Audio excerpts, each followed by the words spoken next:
Right, and I'm sure you guys have just like wonderful memories of this from Mr. Fulton's class. Good memories? Good memories? Wonderful memories. All right. So the quadratic formula. We're going to write that first. The actual formula.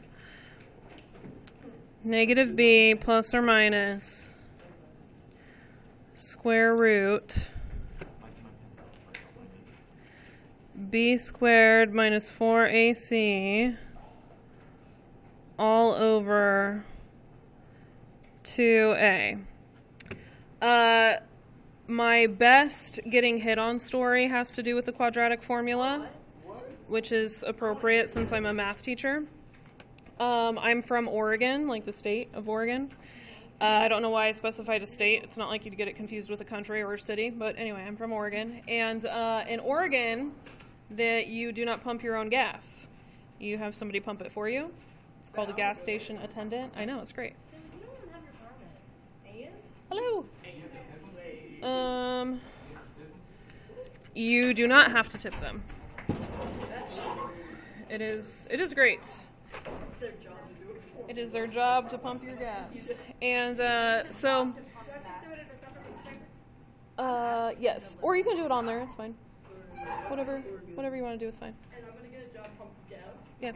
So I used to go to the same gas station on my way to work a lot of days to fill up my tank, and there was this guy there, and I'm pretty oblivious, so I did not pick up on the fact that the guy had like started to develop a little crush on me. And so he'd always like ask me a question every time that he pumped my gas, and at some point he'd like said, "Oh, hey, you're clearly on your way to work. Like, where do you work?" And I said that I worked at a high school and I was a teacher or whatever. And then I had said like I was a math teacher at some point.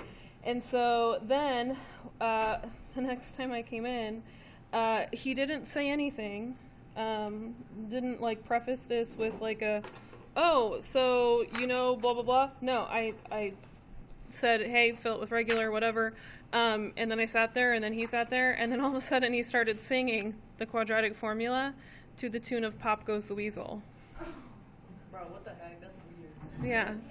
And it's not a short formula when you're singing it to the tune of "Pop Goes the Weasel." Sing it. I'm not going to. So I sat there silently and watched him I would have sing. been like, And then I was like, then I said, yeah, that's the quadratic formula. Yep. And then my tank kept filling, and then we sat there in awkward silence. Yeah, and then I said, "Cool. See you next time." And then I never filled my tank there again. So, to make a long story short, boys, never sing this song to a woman. Doesn't matter if she's interested in math or not. Are you sure? I feel like This is for you. I feel like somebody would have been charmed by it. It was not A charming. I feel like that's mathematician. necessary. I was not charmed. Did he sing though? Like, was it good? There's no way that is not incredibly awkward. Did he look nice though? I don't remember what he looked like. I just remember Good, feeling I very mean, you weren't awkward. interested. Yeah, I was not interested, and I was uncomfortable. I'm not the teacher who uses songs for formulas, so that was weird. Anyway, so that's the one time I've been hit on with a song in math at a gas station in the wee hours of the morning. It was like 6, yeah. Anyway, all right. No, I will not. I appreciate the request, but I will not. All right, so let's go ahead and just jump right in since this is not completely brand new. So the first problem we're going to do is x squared plus 2x minus 63 equals 0. So one thing that you might remember from your time with Mr. Fulton is that just like if you're factoring to solve a quadratic, the problem has to equal 0 before you get started. And that problems that can be factored, they can also be solved with the quadratic formula. So it's not like you can only do one process or the other. You can do both processes on some problems. The part that's nice about the quadratic formula is that the quadratic formula works on problems that cannot be factored. So if you're looking with a problem and you're like doing the X thing and you're like, well, I can't find two numbers that multiply to something that add to something else, that's when you can say, all right, let's ditch the factoring method and let's go to quadratic formula because I can for sure solve it that way. Now, if there's not an equal sign in the problem, if there's no equal sign, you can't do it. Okay? This problem is one where you could factor it. So this is a factorable problem, but we're not going to factor it. We're going to use the quadratic formula. So if we look at this, the a value is the number in front of the x squared. So there is no number there, but if there was, what would it have been? A 1. So the a value is 1. What's the b value? B is 2. And what's the c value? C is negative 63. Okay, so when we pick out the a, the b, and the c, we don't take the x's with it. We're just taking the numbers. So x equals negative b plus or minus the square root of b squared minus 4 times a times c. And then all of this is divided by 2 times a. And I typically prefer for my quadratics to have a positive x squared term when I do this because I might try to factor first. Factoring, in my opinion, is easier than the quadratic formula, so I usually would try that first, which means I'm always going to keep my x squared positive. If you were to take all these terms and move them to the other side of the equal sign so that all of your terms were the opposite sign of mine, your quadratic formula would look slightly different from mine because all of your signs would be the opposite of mine, but our final answers would still be the same. So our work in the middle would be different, but our final answers would still agree with each other. Okay, so what I always do first is I always simplify this number in here. So I'm not going to put the square root in my calculator, but I am going to type these numbers in my calculator. And there's a term for this, and Mr. Fulton did teach you this term. It starts with a D. Does anyone know what it is? D-I-S-C-R.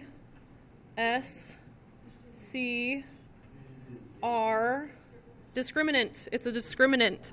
So the discriminant is the number that's underneath the square root, and it will tell you how many answers you're going to have and what type of answers they're going to be.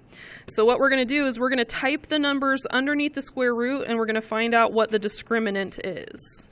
So 2 squared minus 4 times 1 times negative 63. You can type it in with the times button, or you can type it in with parentheses. It does not matter.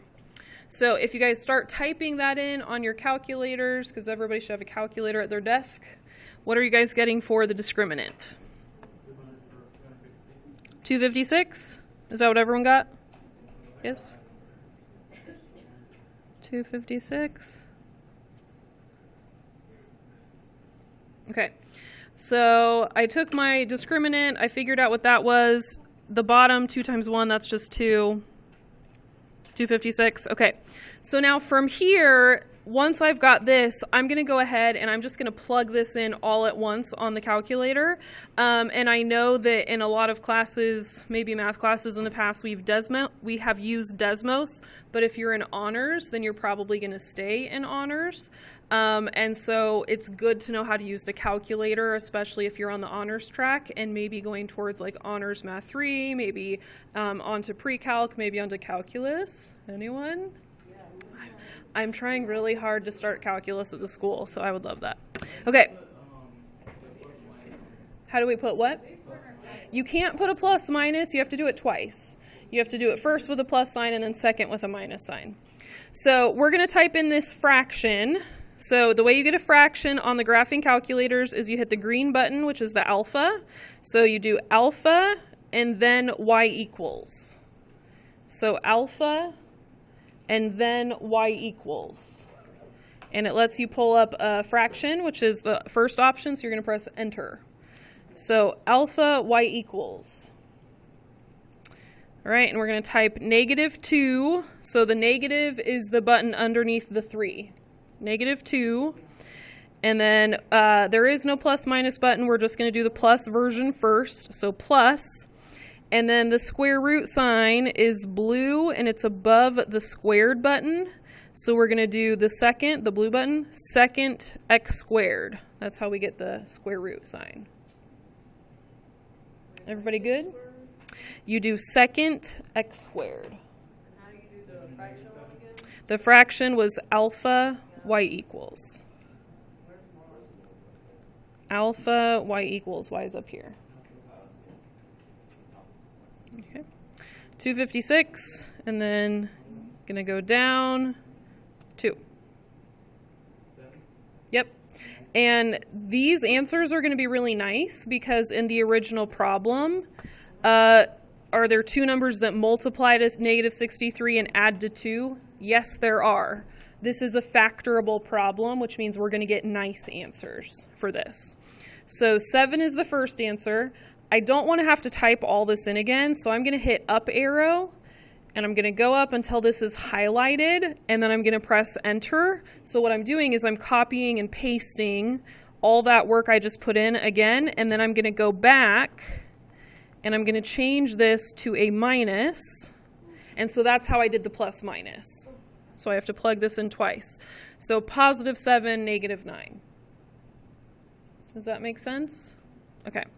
So now I'm going to have my conclusion here.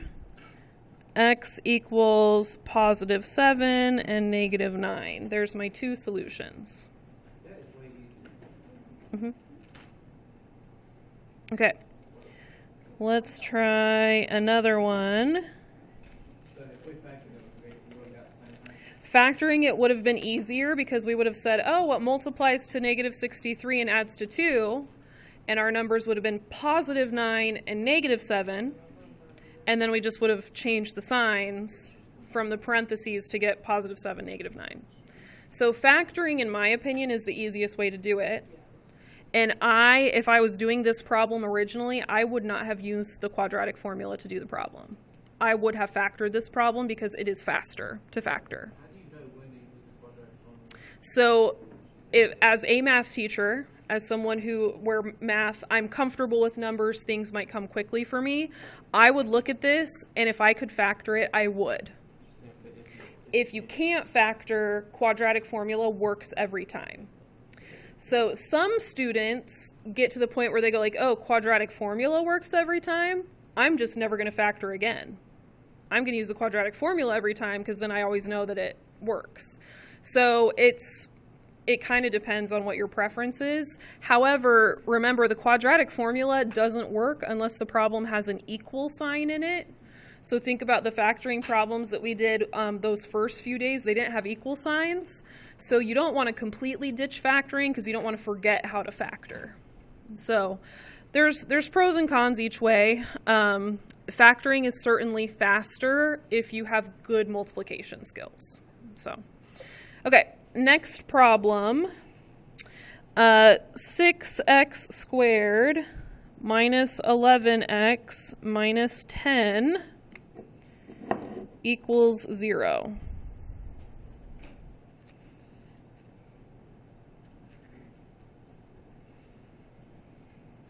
Okay, so what is the a value? 6. A equals 6. And of course, we're ready to figure out the a, the b, and the c because this already equals 0. So it's ready to go. What's the b value? -11. And what's the c value? -10. Okay. So a, b, and c. So now we're going to go ahead and just plug everything in. So we have -b. So you're welcome to already switch it to a positive. I usually write negative of my negative, so I'm showing my work that I had a -b. But it's up to you if you want to already write that it's positive, that's totally fine. And then I have b squared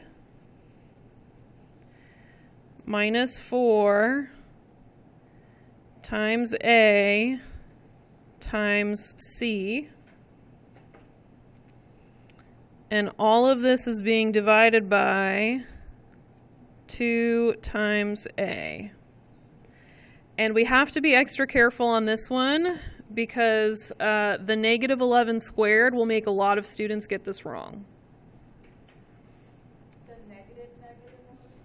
So it's actually this right here in the discriminant that makes students get this part of the quadratic formula wrong often. And I'll show you why in a second. So I'm going to calculate my discriminant.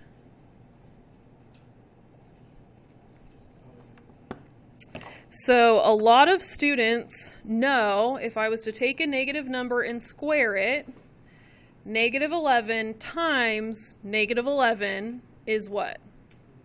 121. We know that a negative times a negative is a positive. We know that. But a lot of students would put negative 11 squared into a calculator, get negative 121, and not even question it because you plugged it in a calculator and the calculator must be right. This is an operator error, meaning me, the operator of the calculator, made an error. Okay? Here's the error. If I want to square a negative 11, I have to put it in parentheses to make sure that I'm not only squaring the 11, but I'm also squaring the negative. Okay? So negative 11 squared is 121.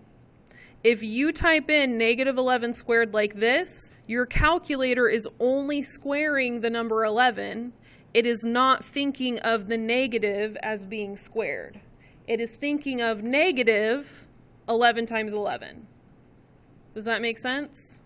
Your calculator is very advanced as far as what it thinks of as like operations, and it's almost like somebody playing devil's advocate. Like, did you really mean negative 11 squared, or did you mean negative 11 squared? Because that's what it was doing. So you have to be really careful with how you type this in. Does that make sense? Almost all of my students will type this in wrong and get the wrong answer for something like this. So anytime you have a negative number that you're squaring, you have to put it in parentheses or else you will get the wrong answer.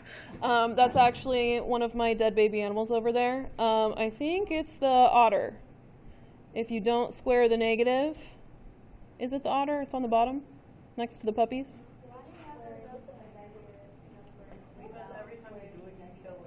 Yeah. So every time you make that mistake, you kill a baby otter. Just so you know. I know. I'm also shocked. So don't do it. Don't do it. Okay? But if you do it, just know that you killed a baby otter. That's all. It is sad. It's terrible. That's why I'm making you aware, so that you don't kill the baby otters. Anyway. All right, so let's go ahead and plug this in. Let's make sure we don't kill any baby otters as we do it. So negative 11 squared, making sure I'm putting that in parentheses. Minus 4 times 6 times negative 10. And then what are you guys getting for your discriminant? 361. 361 and no dead otters. So plus or minus square root 361. There's a 12 on the bottom, a positive 11 in the front because minus minus makes a plus. Okay? And then when I start to type this into my calculator, how do I get the fraction on my calculator screen? I do alpha y equals 11 plus, and then how do I get the square root on my calculator screen? Second squared, okay. 361 over 12.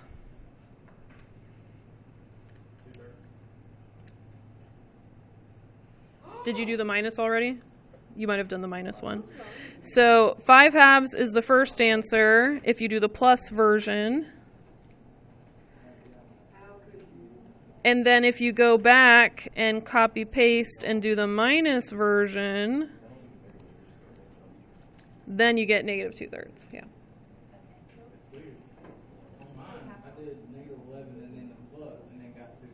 So it's negative of negative 11, and so that's why. Yeah. Does that make sense? So the beginning of the formula says negative b, and our b was already a negative 11, And so that made the beginning number a positive 11. Yeah. So it's a negative, negative 8. Or Negative, negative is what it happens to be in this problem, yeah. Which makes a positive. Yeah. I took the square root of 361 and I got 8. Mm-hmm. But I got a difference with the plus. So if we did 11 plus 19 over 12, you should get the same answer. Did you keep a square root over the 19 after you got the 19?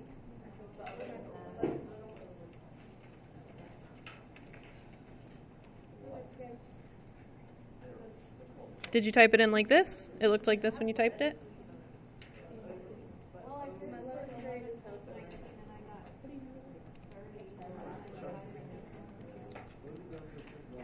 got 2.5?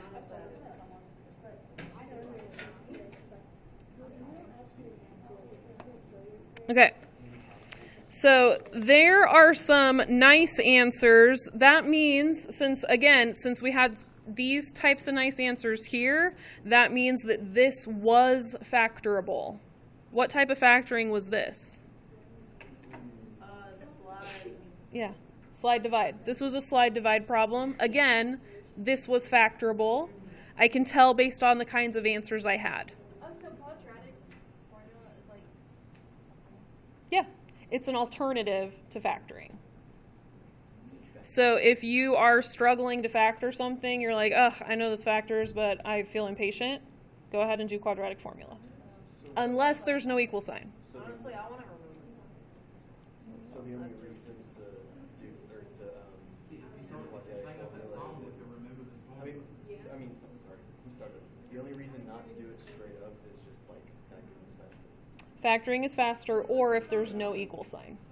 Yeah, can we have those I will look up some songs for you guys. Yeah, Okay. because it would memorize the formula. I'll look up quadratic formula to Pop Goes the Weasel. I will find the worst one that I can. Go back to Oregon, video him, or something. Come on. Imagine he's still there with us. Yeah, this was literally 12 years ago. So I hope he has moved on. All right, here's another problem. Now this one is going to be one where even if we wanted to factor it, we could not. Quadratic formula is truly our only option. So x squared minus 9 equals 4x. This one is also not ready to go. So how should we start this problem? Minus the 4x.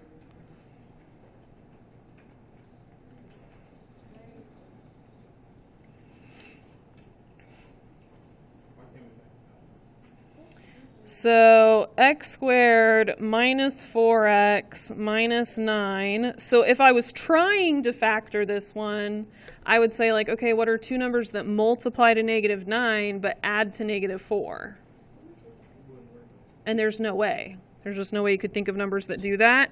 And so as soon as you were trying to factor this and you couldn't think of numbers that do that, then you'd say, all right, now I'm going to go ahead and I'm going to have to use quadratic formula.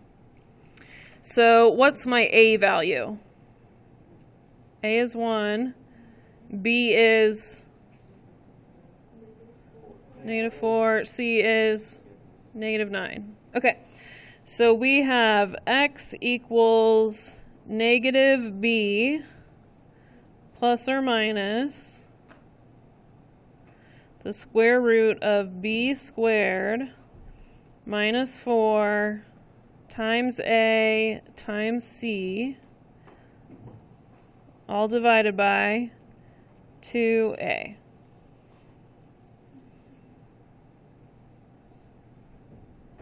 So why don't we make that positive 4? I just like to show my work. Yeah. What if you just put positive 4? Then that's fine. Yeah, it's fine. All right, so let's go ahead and type this in. We're going to make sure we're not killing any cute little baby otters. why did you have to choose otters? I didn't choose otters. Otters are just the ones that die. Sorry. That just makes me kind of sad to think about. She's like something that people don't like. She's like a roach. You guys, I am literally just the one making the posters. This is reality. I am saving the animals. But what if people do it for fun? Whoa. What? Whoa, Kaylee. Okay. All right. What discriminant are you guys getting? 52. All right. So we plugged in the discriminant. A baby otter did not die. And we got 52. Did you guys know that otters have little pouches in their bellies? It's wild. Read a certain oil that helps you stay, not completely, but water resistant. Yeah. It's wild. That's the only reason I'm All right. So, yes. So now when we do these problems, if we're going to use the quadratic formula on a problem where factoring was not possible, we are going to get decimals, and they're going to be nasty decimals that could not be written as a fraction. Like, they're just going to be like funky looking decimals. So my minus became a positive 4, right? And then we're going to go ahead and type this in, and we got to have the fraction. So how do we get the fraction on our calculator screen? Alpha y equals, okay, so 4 plus, how do we get the square root? Second squared, okay.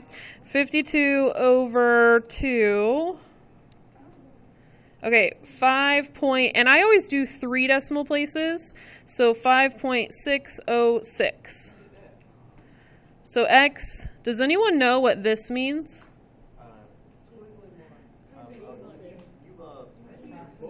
It means approximately. So if you, now, I'm not going to make you guys write this, but when you do a squiggly equal sign like this, you're communicating to the person who's looking at your paper, I took a decimal and I rounded it. So this is the approximate answer. This is not exactly what I got. This is the rounded version. So 5 is approximately 5.606. I rounded this from what I got on the calculator. I'm going to copy paste that and go ahead and change it to a minus. All right, and then my second answer is approximately negative 1.606. How are we feeling about that? We good? Okay.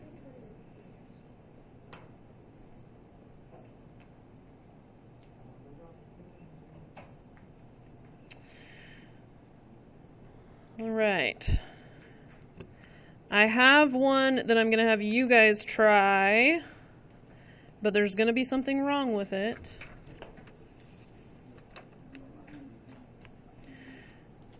I need you guys to tell me what's wrong with this problem.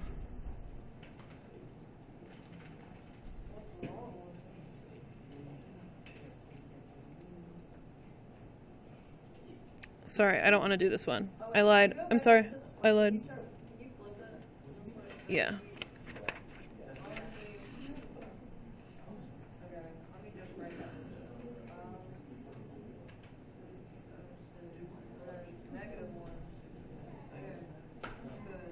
Okay. Let's add something to our notes. There's one thing I want you guys to add. There are 2 ways that people typically will ask you to answer these questions. One way they'll ask you to answer is in exact form. Exact form means that the answer is perfect. You have not rounded. You have not plugged it into a calculator. It is completely mathematically accurate. So if this is a problem that you could not factor, then this would be the exact form. It's not factorable, which means that as soon as I plug it in a calculator, I'm going to kind of ruin it because I'm going to get funky decimals and I'm going to have to cut some of them off to write it on my paper.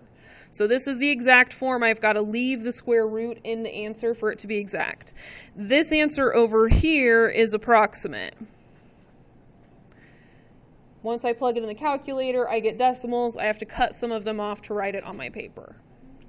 For the previous 2 examples, we did not have approximate answers. We only had exact answers that we wrote down. Okay? So if we, approximate is decimals, but they're decimals that have to be rounded. Like 0.5, 0.5 is an exact answer. But 0.333, if I cut that off, if that's 1/3 and 0.333 is actually like 3's repeating forever, 0.333 is an approximate number because I rounded it. Do you see the difference? 0.75, that's exact. 3/4, that's exact. If I did 0.667, that's a rounded number because I rounded it so I could write it down. So here we're going to say that these are exact. Now, 5/2 cannot be written approximately. 5/2 is 2.5. Even if I do the decimal, it's still exact. But 2/3, that can be written approximately if I want to. This one is going to be exact no matter what because it's whole numbers. Do you guys see the difference between exact and approximate? Okay. So, okay, now let's do another example. And I want you guys, before you start this, to tell me what is a little bit funky about this example or what is a little bit wrong with it. What would I not like about it? The x squared is negative. So before you guys figure out what your A and your B and your C are, when you guys are going through the process of making it equal 0, I want you to make sure that your x squared is positive. I want you to put it on the side of the equation so that your x squared term is positive. And can somebody remind me, why do we do that? Why do we care? So to make it easier in case what? You put it in the calculator. Not the calculator. In case, what method would we typically try before quadratic formula? In case we ended up factoring it. So we always make the x squared term positive just in case we end up factoring the problem. It's easier to factor if the x squared is positive. Okay, so make the x squared term positive and then go ahead and use the quadratic formula on this problem.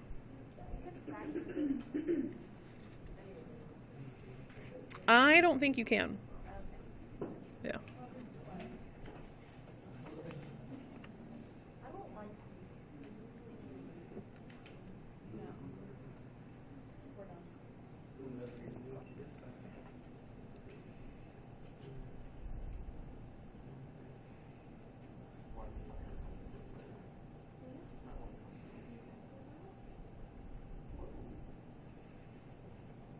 Are you already done?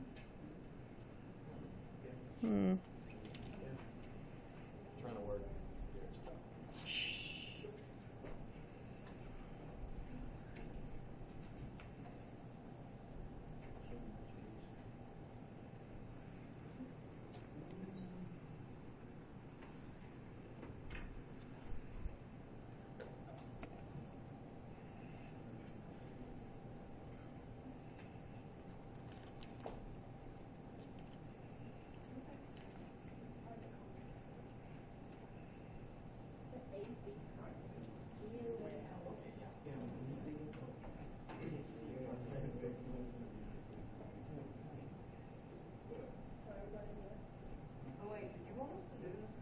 Mm-hmm.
Okay, here's another one you guys are gonna do.